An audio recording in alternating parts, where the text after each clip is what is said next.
அனைவருக்குமே வணக்கம். சற்று முன் கிடைத்திருக்கக்கூடிய ஒரு மிக மிக முக்கியமான செய்தி ஒன்று வெளியாகியுள்ளது.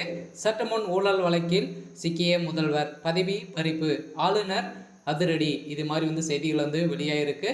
இப்போ பார்த்தீங்கன்னா தமிழகத்தில் சட்டமன்ற பேர் பார்த்தீங்கன்னா நடைபெற்று 2 நாட்களே நடைபெற்றது இல்லையா? இது பார்த்தீங்கன்னா நடந்து முடிந்திருக்கு.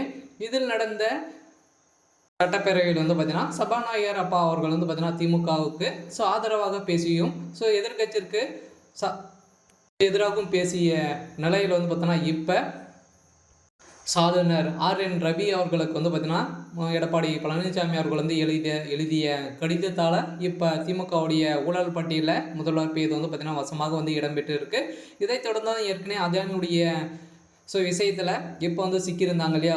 திமுக சிக்கியிருந்தாங்க. இதை தொடர்பான அண்ணாமலை அவர்களும் வெளியிட்டு இருக்கக்கூடிய அறிக்கையிலும் இப்போ திமுக ஒட்டுமொத்தமாக வலையில் சிக்கிய சம்பவத்தினால இவருடைய முதல்வருடைய பதவி பறிக்கப்பட்டதாக ஒரு பரபரப்பான செய்தி வெளியாகி வருகின்ற நிலையில் தமிழகத்தில் பெரும் அதிர்ச்சியை சொல்லிச்சிருக்கு.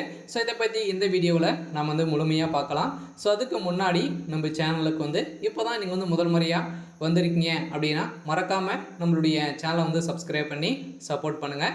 வாங்க வீடியோக்குள்ளே போகலாம். பார்த்தீங்கன்னா ஊழல் வழக்கில் வசமாக சிக்கிய முதல்வர் அவர்கள் பார்த்தீங்கன்னா இப்போ அவருடைய பதவியை பறிக்கப்படுவதாக இப்போ எதிர்க்கட்சி தலைவர்களும் சட்டப்பேரவையில் நடந்த அனைத்து விதமான கோரிக்கைகளும் பார்த்தோன்னா இப்போ ஆளுநர் RN ரவி அவர்களுக்கு எடப்பாடி பழனிசாமி அவர்கள் எழுதிய சம்பவத்தினால இப்போ முதல்வர் பதவி பறிக்கப்பட்ட சம்பவம் தான் பெரும் அதிர்ச்சியை ஏற்படுத்தியிருக்கு.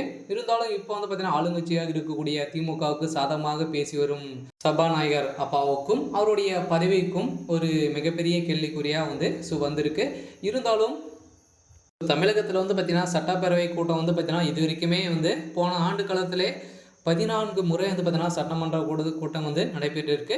இந்த ஆண்டு பார்த்தீங்கன்னா திடீர்னு கனமழை காரணமாக கூட்டப்பட்ட சட்டமன்ற கூட்டத்தில் தான் பார்த்தீங்கன்னா பேசிய சபாநாயகர் அப்பாவுக்கு எதிர்ப்புகள் வந்திருக்கு. ஏற்கனவே திமுகவுக்கும் எடப்பாடி பழனிசாமி அவர்களுக்கும் இடையே பார்த்தீங்கன்னா நிறைய வாக்குவாதங்கள் ஏற்பட்டது இல்லையா? சட்டப்பேரவையில் பார்த்தீங்கன்னா இவங்க செய்தது அனைத்துமே மெகா ஊழல் செஞ்சுட்டு இருக்காங்க. எந்த ஒரு நடவடிக்கையும் எடுக்காத திமுகவுடைய திராவிட கழகத்துக்கு எதிர்ப்புகள் தெரிவித்திருக்காங்க. இதனால் சட்ட ஒழுங்கை மீறி நடக்கக்கூடிய ஆட்சி திமுகவில் தான் நடந்துட்டு இருக்கு அப்படின்ற மாதிரி நிறைய குற்றச்சாட்டுகளை வைத்திருந்த நிலையில் பார்த்தீங்கன்னா இதெல்லாம் கேட்காத சபாநாயகர் அப்பாவை பார்த்தீங்கன்னா ஆளுங்கட்சிக்கு சப்போர்ட் செய்து வரும் நிலையில் தான் இப்போ ஆளுநர் RN ரவி அவர்களுக்கு எடப்பாடி எழுதிய கடிதத்தால் அதிரடியாக பார்த்தீங்கன்னா திமுகவுடைய ஆட்சியில் ஒரு மிகப்பெரிய கேள்விக்குறி வந்திருக்கு.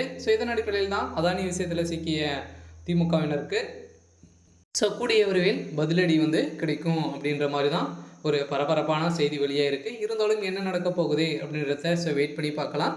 இது மாதிரி செய்திகளை தெரிஞ்சுக்கணும் அப்படின்னா மறக்காமல் நம்மளுடைய சேனலை சப்ஸ்கிரைப் பண்ணிக்கோங்க. தேங்க்யூ.